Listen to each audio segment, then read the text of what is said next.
You're listening to Changing Reality. Changing Reality, where we bend reality all across the world. Only on WQHS Radio. So, hi everyone, and welcome to another episode of Changing Reality. My name's Harsha, aka DJ Harsh, and thank you for tuning in once again. We're really excited to have you for today's amazing episode. So, for all of you who don't know or may be new to the show, Changing Reality is a show that features phenomenal people from all walks of life who are changing their own reality.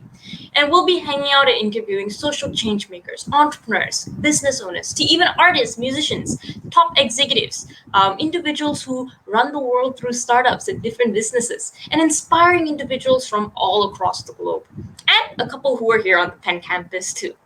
So we get to hear their inspiring stories on how they change their reality while taking little steps in their day-to-day life, while doing what they love doing, while playing their roles well as well. So I wanted to do this show simply because I feel like there are a lot of people like this out there who do phenomenal things and make what lives better, who make waves and changes in the industries that they're in. And I'm just super passionate about learning how these people have the power to change the world. And by sharing these stories with all of you, I hope that you guys are inspired too to find out what you love doing, to start that journey of how you can make a little difference through the skills and passions that you may already have. Personally, I founded a youth movement called Ascendance in Malaysia, where I'm from, that collaborates with our Malaysian Ministry of Education to help provide an alternative education platform for any student who wants to change their reality. We work with students from elementary to high school through various sessions, programs, experiential learning activities, and projects that help them discover their passion, learn about themselves and the world around them, and start their own careers while they're in school to make meaningful impact. And to date, we've worked with over 10,000 students in 900 communities and have incubated countless number of student-run projects, social initiatives, and social enterprises run by students and teenagers aged 8 to 20 years old. And I hope that in that small way, we can reach out to other youngsters who want to change their reality. And through shows like these, through this amazing radio show we have here on WQHS Radio, those stories can also reach out to all of you so that you guys too can change your reality. So if you have any questions about the show or what we do drop it in the chat below and I will take it either in this episode or the next. So the last year has been tough on many of us. With the global pandemic, lockdowns across almost every nation, losses and closures among all industries and fields of businesses everywhere. Persevering, leading, growing, that's just been things that were more complicated during this last year and a half than it's ever been. And it's not an easy feat.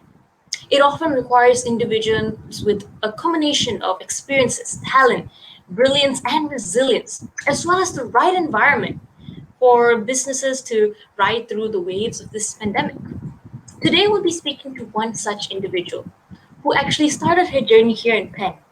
And we'll be uncovering more about the experiences and stories that she has that has made her into the amazing person she is today. And who today, with her organization, manages the stakeholders, her team, her clients, everyone super well to make sure that they still get the best service. They still have someone in their corner during this pandemic. So without further ado, let's welcome Connie Cyran, the VP of Merchandising at Zola. Connie, are you here with us? Hi, I'm here. Cool. How are you feeling? Thank you so much for being on the show. Thank you so much for having me and for the warm welcome. I'm feeling great. I'm excited to talk about ways that I've been able to change my reality and hope it's very. Yep, I think from our previous chats and all, you are someone who is, I would say, like shaped the world around you and has actually grown so much as a person. And I think it's just so meaningful for at least the students that I've met to actually hear stories from someone as successful as you and to know like, wow, successful people are human too, and like they change their reality too. So big shocker for us, but there's definitely a lot to learn. So you actually started here at Penn. You studied a bachelor's degree here. So why did you want to go to Penn? I loved Penn from the moment that I started researching it, visited the campus. It was just so beautiful and different than anything I had ever seen. I grew up in Dallas, Texas. And I had actually never really been to the East Coast before. So there were some things that shocked me, like my first winter in Philly was very cold. Warning for me, got Um, it. yeah. Um, but it was just eye-opening. I learned so much. I met so many different people, and it just helped me learn so much, not just academics, but it helped me grow in terms of meeting new people, being open-minded, becoming more resilient. And so, yeah, it was a wonderful experience. I love it. And were you the kind of person who always knew what you wanted to study, knew what you wanted in life? Like, did you know from the beginning that this whole field of merchandising was like your cup of tea, or were you lost like the rest of us in a sense? I had no idea. Actually, I majored in biology because it was something that I was just genuinely interested in learning. Growing up, I didn't have a lot of science and history in my early years. I went to a school that actually didn't offer those subjects until I was in fifth grade. I moved to a more conventional school and realized there are so many amazing scientific topics that I had not learned anything about. So I felt this thirst and desire to learn more and more. And so by the time I got to Penn, I just wanted to take as many biology classes as possible. Um, and so, I thought, it might make sense to be pre-med. A lot of people in the bio major are pre-med. It seems like a reasonable track. I even trained and became certified as an EMT on campus, and I was part of the MERT group, Medical Emergency Response Team, and worked with students to train, and we responded to 911 calls on campus and near campus, along with the local EMTs out of Hub, and did kind of all of that pre-med stuff. Um, but at the end of the day, I, I realized that as much as it was an interesting area of study for me, it wasn't what I really wanted to do with my career. Especially emergency medicine, it takes a special kind of personality, and I don't think I am that personality. Um, and, it just so happened that I had taken a lot of my biology courses kind of earlier in my freshman and sophomore year. So by the end of my junior year, I really had a lot of space in my schedule to explore different types of classes. So, I took more math classes and statistics. I took marketing and I took retail. So retail 101, um, it was a class led by a professor named Bill Cody, who was at Wharton at the time and also an executive at Urban Outfitters, which is corporate office, pretty close by. Just love the class, really interesting, fascinating, so different from anything and everything that I had ever done on the biology side of things. I can imagine it's quite a contrast. Yes, and in fact, I had labs and stuff. I had lab partners, things like that, but I had never actually worked in a group project and worked in a team, and that all of that was really new to me, and I just really enjoyed it. So um, he had suggested that I for an internship at Urban Outfitters. I did. I got the job and absolutely fell in love. I didn't even know a role like this, career path like this existed. It's very analytical on the one hand. It's very numbers based. There is an open to buy every single month, which basically is looking at the sales and inventory and receipt flow, and it's very technical. At the same time, it's also quite creative and very aesthetic driven because we're working with an assortment that you want to be compelling to customers, and how do you shoot these images and how do you convey them online and make it compelling for people who want to shop and really understand customer behavior and their needs. And I think I had not realized that there was that type of left brain, right brain career path. And I did not even realize until that moment in myself that I was very left brain, right brain balanced as a person. Um, so I think I kind of stumbled upon it. But I also think that the way the Penn college curriculum works, it exposes you to many different types of courses you can take and choose, but it opens doors for you. I think I'm just really grateful that it happened that way. Okay, that's amazing. And I think like for all of us who are still a little bit confused in our freshman and sophomore year, I guess there's hope for us still. All right, thanks for that. And Definitely. and like you mentioned, you said it really nicely. Like you have this whole balance between the left brain, right brain thing. But at the same time, like when you first started like interning and things like that, how did you know? Like there a specific point that you realized that this is for me? Like again, it's not, it's there's so many things going on, so many things that you've got to be aware for it. Did you love all of it, or was there just one point where you went, this is it, this is the thing that I'm meant to do? I think there was one specific aha moment, but I just loved the whole experience so much. And do I love this job because they allow dogs on, on the work campus, and it's just kind of like, it's summer for me, and it feels very fun like that. And so, what I actually did after my summer internship ended, I got in touch with the HR team, and I asked if there were any opportunities for me to volunteer or work part-time. So I had classes, I think, 3 days a week, and 2 days a week I was free. And so I took the train and went back to the Urban Outfitters campus and did kind of a similar role, not exactly the same as merchandising, but it's very adjacent. It was on the sourcing team where I helped with understanding what kind of items do we need to develop?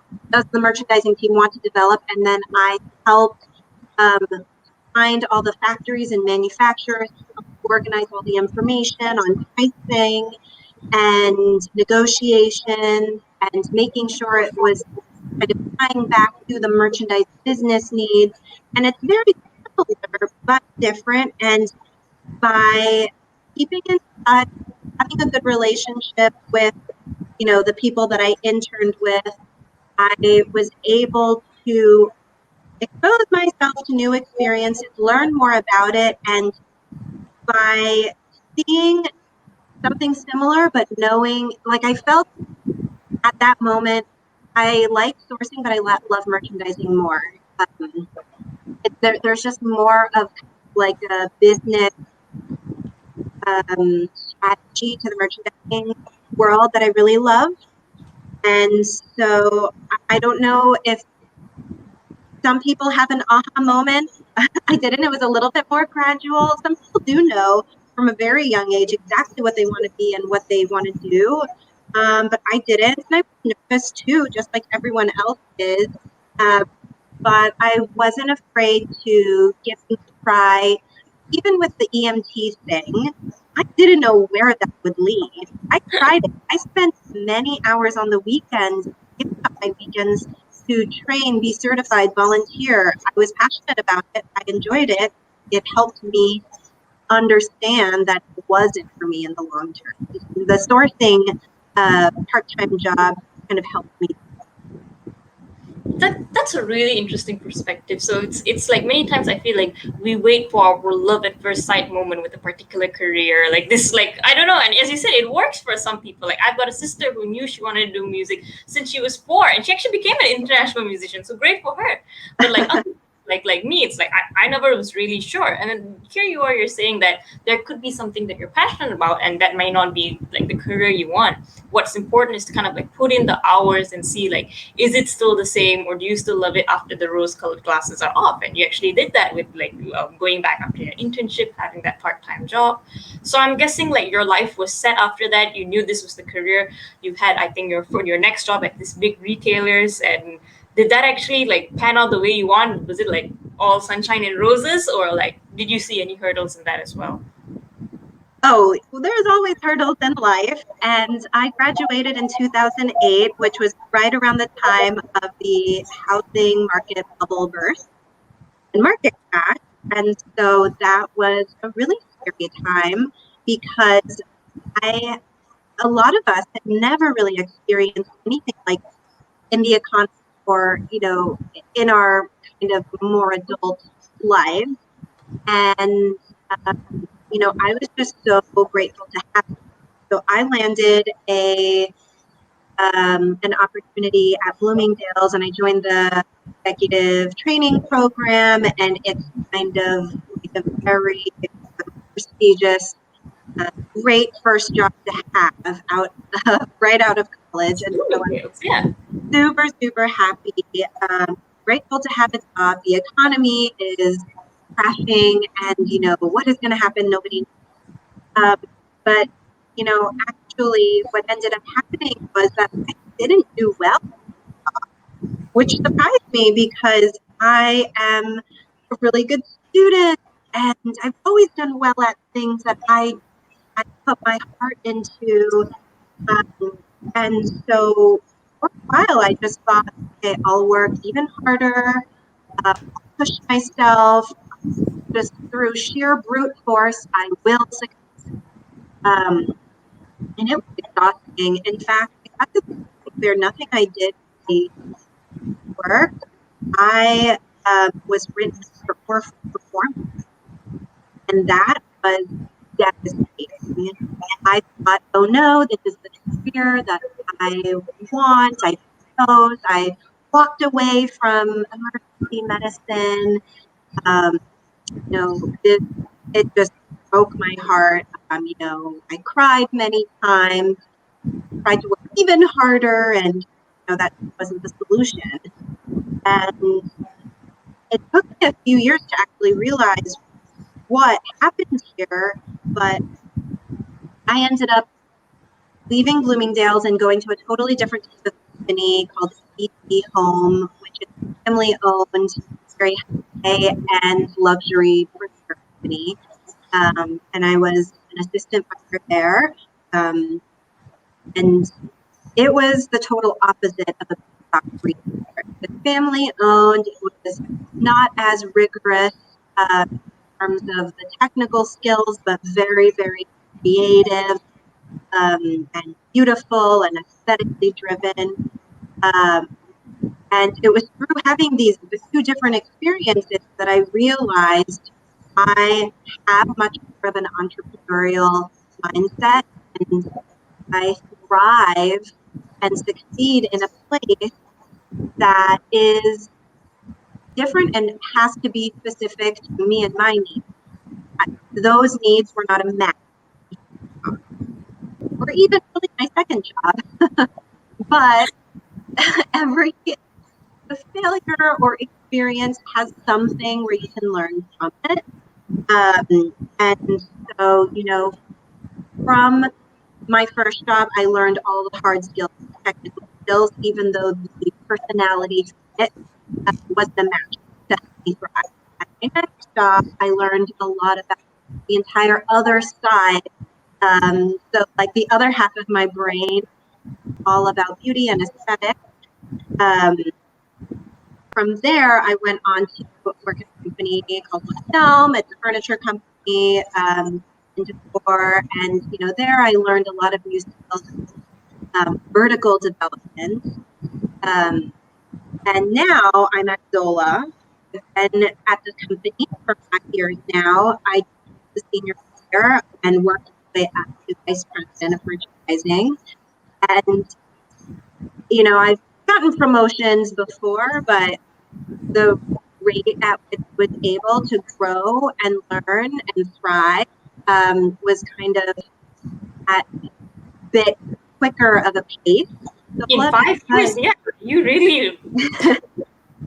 Yeah, and all of that is because I did some soul searching, understood the type of environment I thrive in, and I looked for that. I found a company culture um, that is a bit more nimble, less bureaucratic. I found a mentor in my manager who, I'm lucky enough that she cared deeply about my development. She helped me understand my role, helped me thrive in it, and then helped expose me to opportunities that were even outside of my job description, um, that gave me just perspective, even her perspective as the president of the company. And almost like I could be her shadow at times and help her with things. And because in the company, when it was so small, it was about 50 people at the time, it was not unusual for people to do things outside the job description. And I was more than happy and willing to take those things on, volunteer for it. And so she saw that. And I'm lucky enough to have someone who helps nurture curiosity. I have so many questions. I don't even know where to begin, but I think I'll begin at. No, no, no. I'm just saying you are a very inspiring person. I can't pick where, like, what I should ask you first. It's like if you have dinner with your, like, they always say you can have dinner with one historical figure. I always thought that was too much pressure. How could I fit like all my questions in one dinner? But anyway, I'll try in this 1 hour. And you mentioned so many things that I think are very important. And the one thing that I thought we could just like pick on first was the fact that you mentioned that you found this company culture that thrived and it worked with you. And I'm a firm believer that different people just gel with different ways of that things are being done, running a company. And you went from someone who in your first job was written up to in your recent career was promoted so fast in 5 years. So how much of that was you having learned from your experiences and changed as a person, and how much of that was company culture? Are both important, or is one more important than the other? I think both are so important. I did a lot of soul searching, and for many years, I doubted my capabilities. I thought maybe I'm not as smart as I thought I was, or I used to be smart maybe in Dallas where I grew up, but here in Philly and New York, it's totally different. Like there's a whole different caliber of people. And it did take years for me to reflect on myself and build on my self-confidence. And I think, the title of the show, Changing Reality, that really resonates with me because there is no one reality, really, I guess. I mean, I could be both not smart and smart, depending on how you think about it, how you look at it. And I wanted to be successful. I wanted to be smart. And yes, that takes some technical skills. Of course, it takes work, studying, trying, all of that. But also, I had kind of an internal drive and curiosity, and I made sure that I nurtured those things within me. I didn't let the fire burn out. I didn't let one failure be the end of it. Like I was hungry and I wanted it.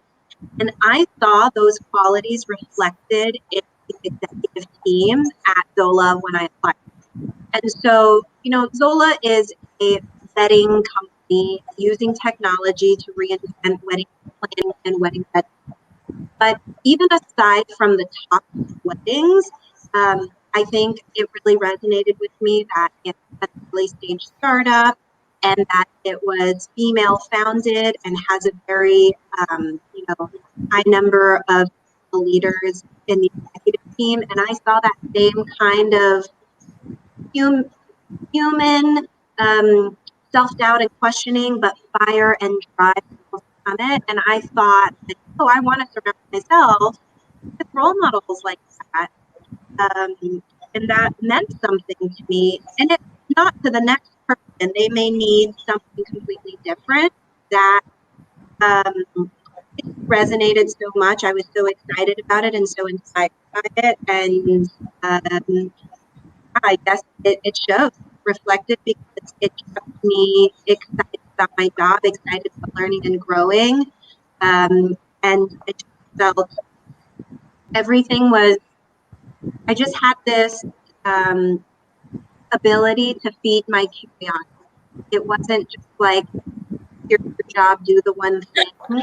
If I had a question about, I saw executive fundraising, at the manager level who has nothing to do with that, I ask questions about it. I offer to support executives when I saw that they were busy. If they needed their hand, I was willing to do anything, kind of get in on it and support them and just even hear them in between meetings and prep sessions. I learned from it. And so I think that did benefit and help me. Okay, very cool. And you also mentioned that you went very quickly from senior buyer to VP of merchandising. Other than this amazing environment, the amazing people there, and things like that, what changed in you that enabled you to grow so fast? Or what specific skills did you have? Like, were you the kind, like you mentioned, also you're the kind of person who didn't mind doing things outside of your job? Did that help? Was it your natural drive and curiosity? Is it something innate, or can it be fostered? So, do we have hope? That's what I'm trying to ask, in a sense. Yeah, there is definitely hope because even today, my technical skills probably are not A plus. There are things or parts of my job that I think I should do better, and I try really hard. It's not quite at the caliber that I think it should be. I'm sure everyone has felt that. Like my Excel skills, I think they're pretty good, but could they be better? Yes, definitely. And I didn't let that. I wasn't embarrassed about that. In fact, I was quite open with my manager about it and asked for coaching opportunities because I knew things like that could hold me back. Um, but I didn't want to be so shy and embarrassed about it that it would be a secret forever. Oh no, no, you know about my Excel skills. Like that's the red tape, guys. But even aside from the hard skills, I think that you know learning the soft skills about negotiating as well as managing people and thinking about these people skills, um, listening to podcasts, reading books, um, having coffee chats with different executives and just kind of absorbing as much as I could from them. Those things are not in anybody's job description, but becoming a manager, managing people, managing a team, that skill actually, at a certain point, I stopped doing as much of technical buying and more of people management. And no matter what career you're in, you're going to encounter that one day. And that switch that you make from being an individual contributor to determining the health and success of other people, um, you can have a huge impact on them. And since somebody had that huge impact on me, I wanted to play it forward. And so I focused a lot on developing myself as a successful manager. And it wasn't all easy. There were moments where I think half of my leads who reported into me resigned. And I thought, is it me? Am I a terrible leader? Now I have to backfill all of these roles. It's really hard to juggle everything that's going on a much smaller bandwidth. But I took that opportunity to think really long and hard about my team structure, changing it around, maybe optimizing it so that it evolved with changing needs of the business,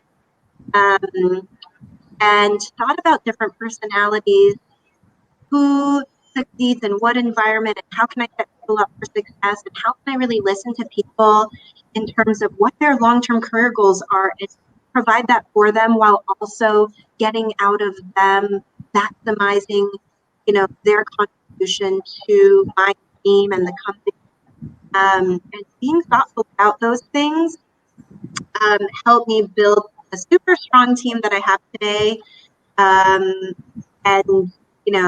there were learnings along the way, but it was it's more than just myself that I'm building a career for. I care a lot about the people around me.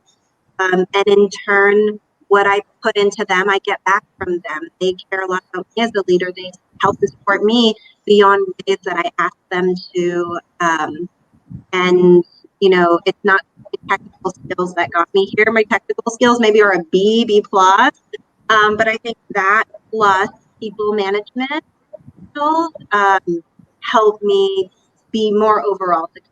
So maybe I'm like an A minus or something when it comes to just like You are the whole too picture. humble, too humble, but but I love that way of thinking in a sense that if you really like, someone once told me this, that if you can form a team or if you can teach someone how to do your job, or like pass on the knowledge that you have to someone and get them to really grow and foster, it's good because you will naturally grow and you will have the team that can support you as you grow.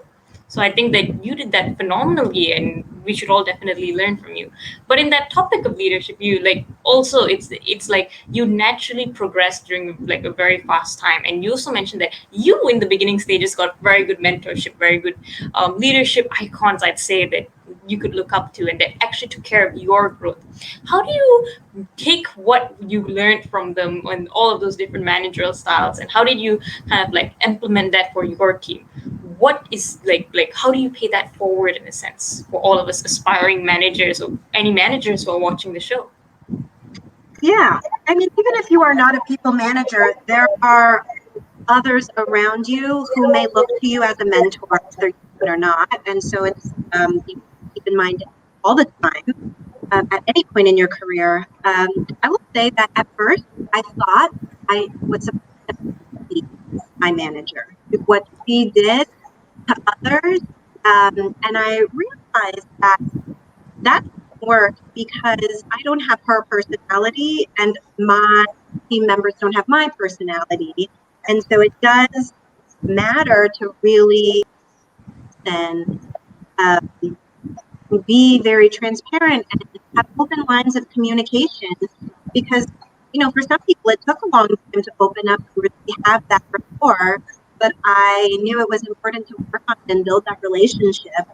Um, and some people don't have the aspiration of I want to get promoted as fast as some people value learning more, regardless of their job title.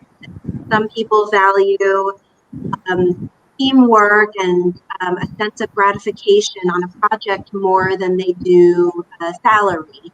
And so really understanding what those triggers are or levers are for people, not just people who come into you, but people who are next to you, adjacent to you, above you, unlocking that, um, having that empathy and understanding and personal relationship with someone. You understand them as a person, you understand what motivates them. It's not like a trick. It's more of just the humanity of it all actually brings a lot of value to your own Okay. So it's not rocket science, it's just really like that connection in a sense. Okay. Very cool. And that is very important, especially for, I would say, and I'd like to spend a little time on this current period of time that we're all facing. We've been in a very weird year and a half. We are all not only, I guess, physically, but a little bit mentally dislocated from wherever we are in a sense. yeah. And as someone who, I mean, yeah, I'm not at office, but sometimes I feel like my brain is somewhere else completely. And as Mm-hmm. someone who is in a managerial role, and especially in the business of weddings, like, yes, a lot of people have had their weddings, but a lot of them have been postponed or a lot of them have Mm-hmm. been scheduled. So there's a little bit of chaos in this industry over the last 1.5 years. So you have to manage on one side, like all levels of your stakeholders. You've got your C-suite team that you've got to talk to. You've got your team that you've got to talk to. You've got your clients that you've got to manage. And what is even the first step or that first thought that you have that actually, like, you'd say enabled you to manage all of these different people at once? Yes, it was. I mean, I don't think anyone expected what we experienced in the past year and a half.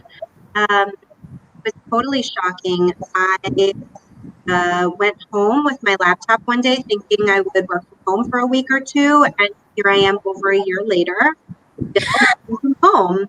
I miss my colleagues. Um, I miss, the world, being outside together, all of that. And of course, if you happen to be someone planning a wedding, that is even more distressing, especially people who have made deposits on a venue or have to uninvite 100 people because now their ceremony is restricted in terms of the number of people who can gather. It is very distressing.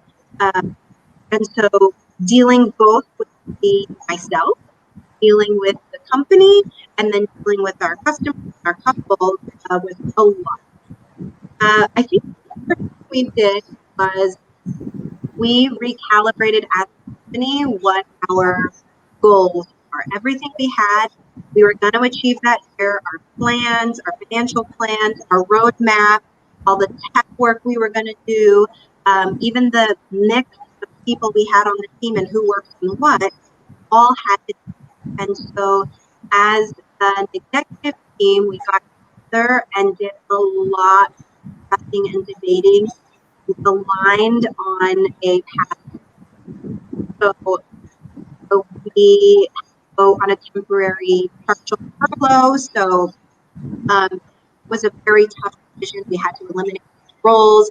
That was very, very difficult. But at the end of the day, I am proud that we're able to be aligned on a path forward, have a clear communication to the rest of the company so everyone knew and understood their role in supporting that.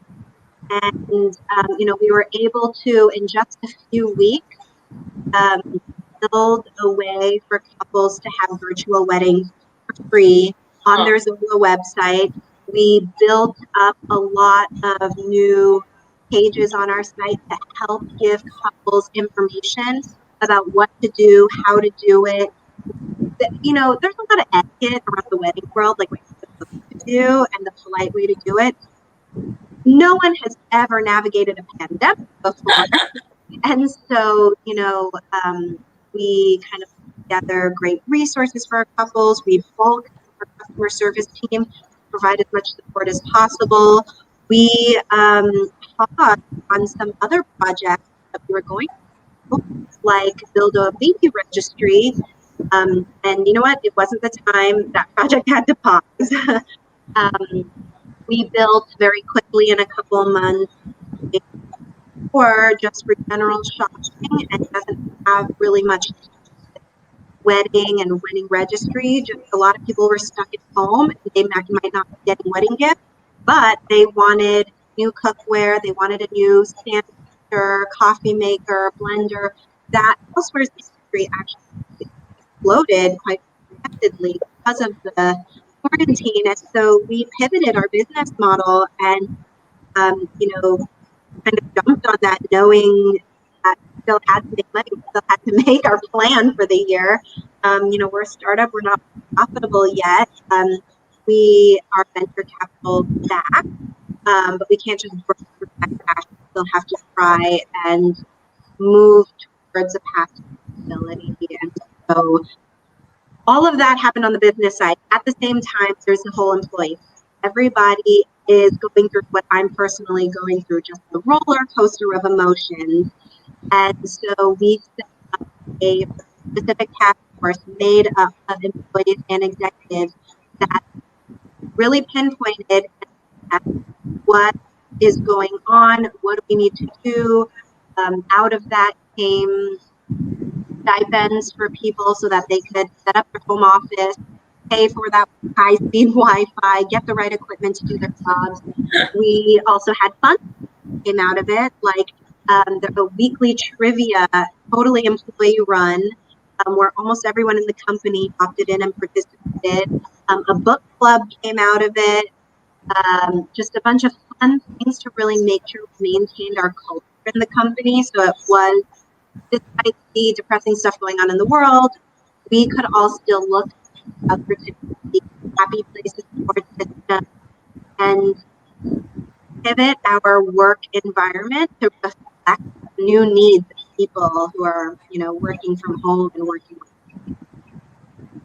Okay. And I see how your role as a leader really, really was like put to the test. Like you did so many things in again a short period of time. You went out there and had to look at the product side, at the merchandising side. What can you change? What can you do to like adapt this pandemic?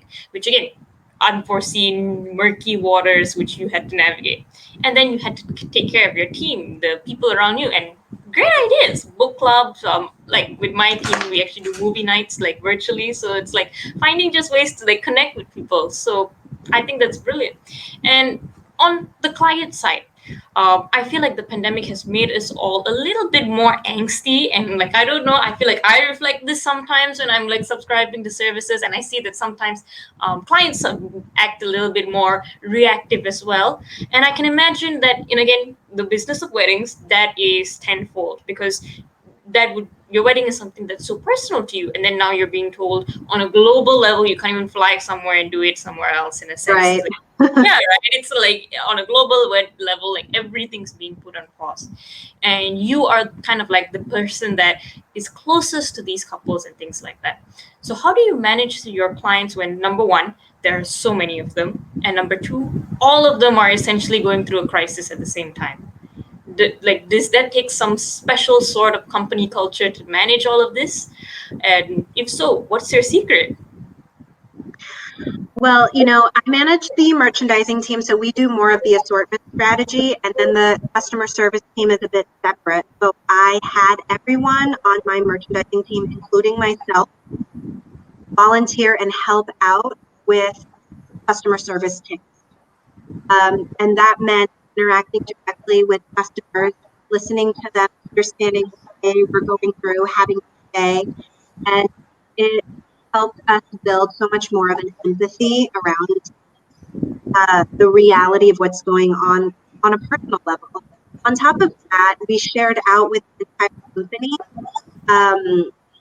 examples of phone calls, how our CS team was resolving things, uh, types, grouping types of common pain points, complaints, call outs, raising them to everyone in the company, even if they have nothing to do with fixing that, so that everyone knows. Somebody on the tech team could have a tech solution to something or automate something, whereas somebody on the marketing team could realize you need to message something better or differently. Um, One on my merchandising team could realize our assortment can now adjust to these COVID trends, these stay-at-home trends. We can action on all of that, even if we're not all individually interacting with a couple. And I think having a customer-first mindset in our company really helped us achieve that. Like, I'm glad culture how we wanted to approach it. It wasn't just like, oh, well, they can't have their weddings. Oh, well, it was just, let's approach Too this bad for with, them. yeah, we had to have empathy about it. And we were able to, because we were also really difficult things in our own personal lives too. And so, the whole world was together at the same time. Um, and so, I think, if there's any trick to it or anything like that, but a lot of companies talk about putting their customers first. I think that we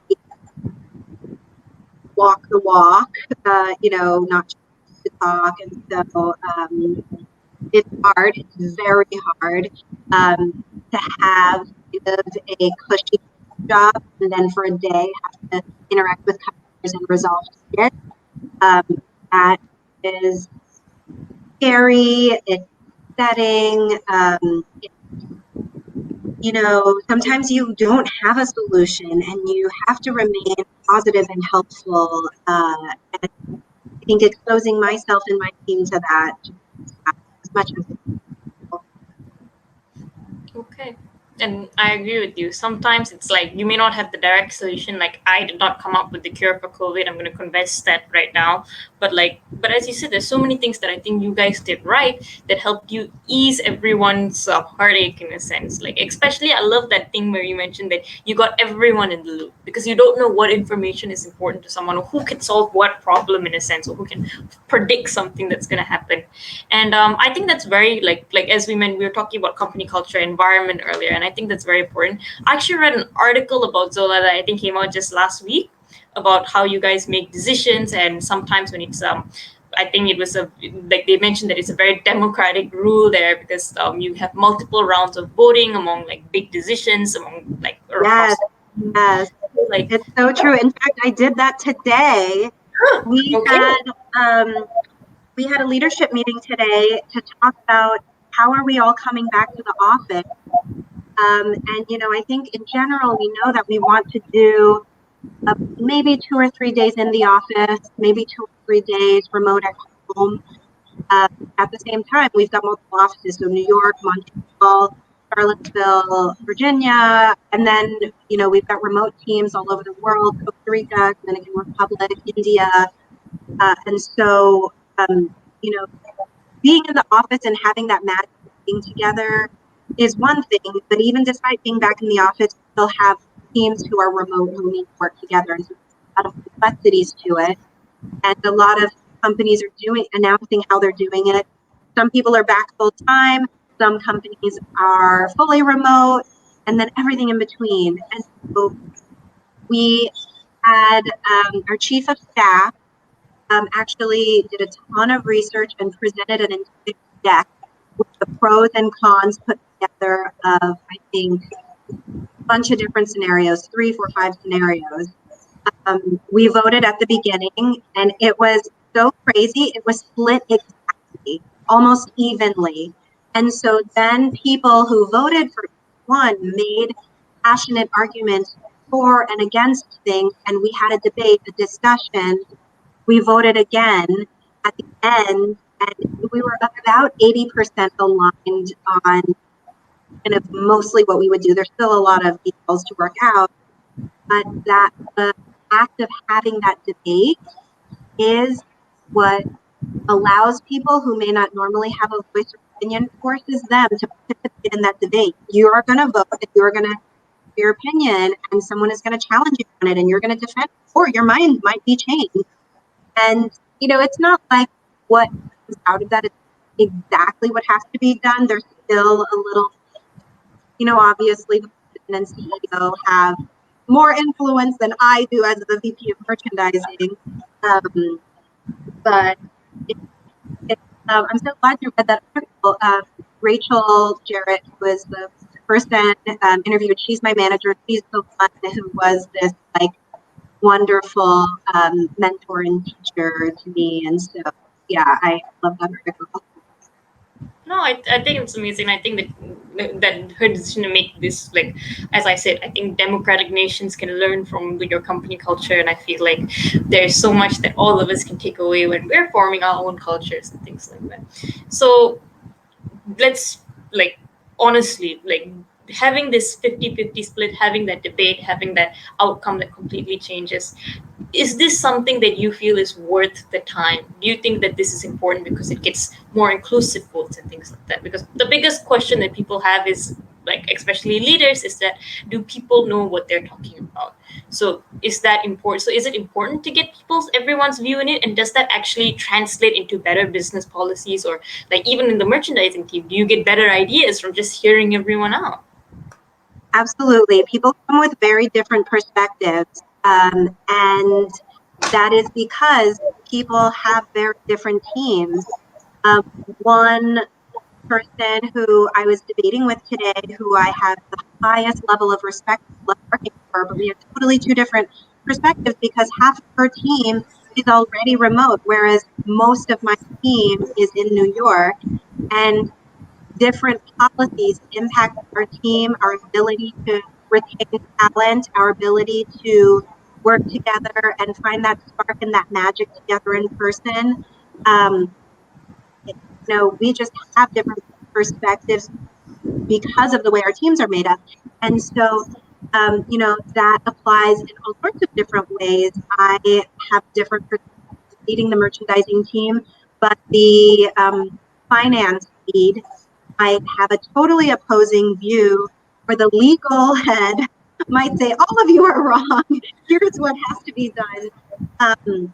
But we actually find it very invigorating to have these debates because we educate each other, we learn from each other. Alone, none of us are well equipped to make the final decision. None of us have enough information. And it's a very welcoming environment. So no finger pointing. Well, you voted on this and you were wrong, and look at what you did. People tend to more blame themselves. Like, you know what? I voted the other way on this. Now I see the error of my ways. I'd like to learn from this next time. And so it is not scary to have a debate. It's actually interesting and thought-provoking. And in the end, most of us can kind of maybe 85, 90% align around an idea, hold hands, and move forward.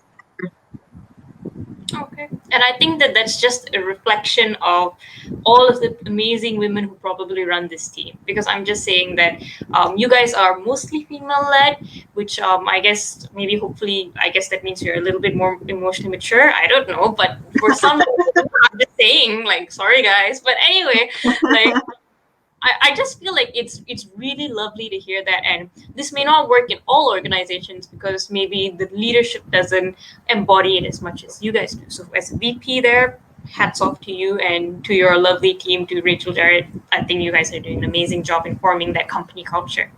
So to just end off, a couple of questions on what let's start with someone in a company or someone in a space where they feel like they're not in a conducive environment. What do we do? Like, do we pack our bags and run away? Do we stay and fight? Do we do a little bit of both? Like, what do we do? Oh, good question. I mean, I've done both, where I stay and fight, fight, fight.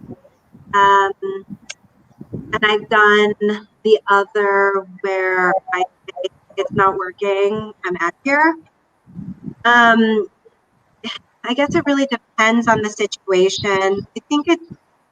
I love a good fight. I have a lot of energy in me, and I'm always willing to try something and to realize that it may not always be about me.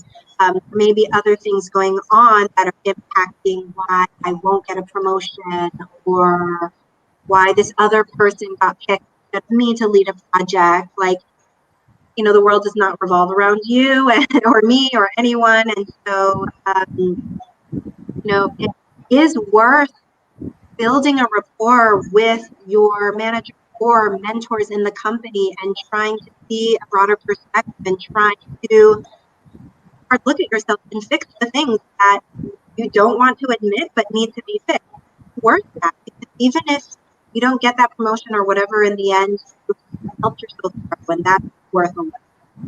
At the same time, you could be in an environment where it's just not a match in the long run, and you've kind of maximized what you can learn and grow from it.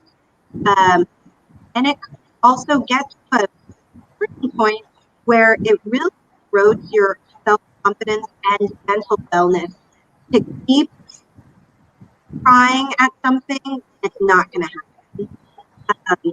And so I think it takes this and self-awareness and humility to recognize what that point is. But it took me a few years to figure out what that point is. And no one ever really knows. It's not clear at the day. But it is a really good question that you ask. And I think a lot of people will face that at some point in their career. Okay, well, thank you. And I guess that is something that you can only answer from experience. And I'm glad I asked it because I think that's good advice for all of us. So, on the flip side, if we're the person in charge of creating a company culture, if we're the person in charge of managing a team, how do we instill the right environment? How do we know that we're doing the right thing, that we're creating the right culture in a sense? where do we even begin in creating that culture? Just to end off our session for today. Yes, that's an excellent question. And I don't know if I have the right answer, but I will tell you what Zola does that I really love. Every year there is a culture survey where survey goes out completely anonymous so that people feel comfortable being honest, asking about words you would use to describe people. And just free-form words, and that forms a word cloud. Then you start to see the main type of things that people are saying, and you'll notice the main type of word that you might have had in your mind, but you're not seeing form in the word cloud. And so that's one way to start seeing things. In this survey, we also ask various things that we have questions about as leadership team, so that we can dig into it a bit more and understand so an example of that is that we have an unlimited vacation policy, but found that people were taking like less vacation than if we had a policy because they're nervous about how much to take. They're not sure. They maybe didn't have another job before. They literally don't know what's appropriate. And maybe they don't see their manager doing it.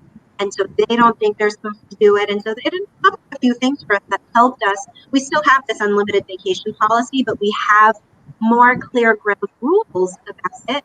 And we have different ways of communicating it to solve for some of those things, because it's a perk about working at the company and we don't want to go and use.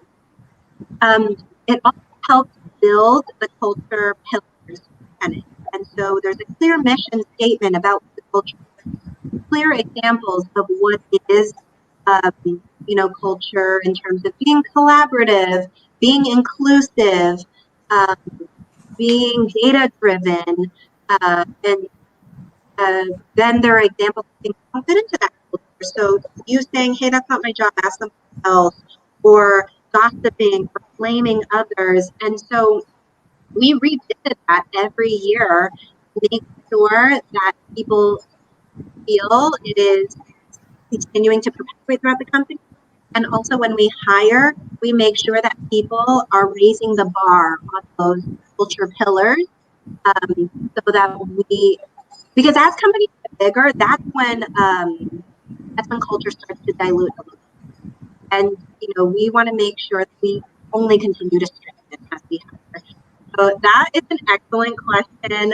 I don't know if that was the right answer, but Right. I mean, if you gave me a one-word answer on building culture, which is literally the most complex thing that is, I'd be a bit confused. But I think you answered it, covering a lot of bases. And for people like me who have a little startup who are starting things out, it's a great answer. It's a great model to actually start off with, and also a great note to end our session with. So thank you so much. You've been a joy to talk to, and I feel like in terms of building an environment, building a culture, there's still so much that we can learn from you that I look forward to finding out more in the future. And to all of our listeners and to all of our audience, I think they're mind blown as well. So thank you so much for being on the show. Thank you for having me. It was a real pleasure. All right. And with that, I think we're going to end our session for Changing Reality today. And I think today's session really gives you some solid tips on how you can start changing that reality, starting with your environment, starting with your culture, starting with where you are in this journey. And we've been interviewing the amazing Connie, who's the VP of merchandising at Zola. Please do support them. Please do support their merchandising team now that you know that someone amazing like this is behind the scenes. And with that, I think our episode is being drawn to a close. We'll see you guys next week on WQHS Radio, live Thursday nights at 10 p.m. EST and wherever that is at your time zone.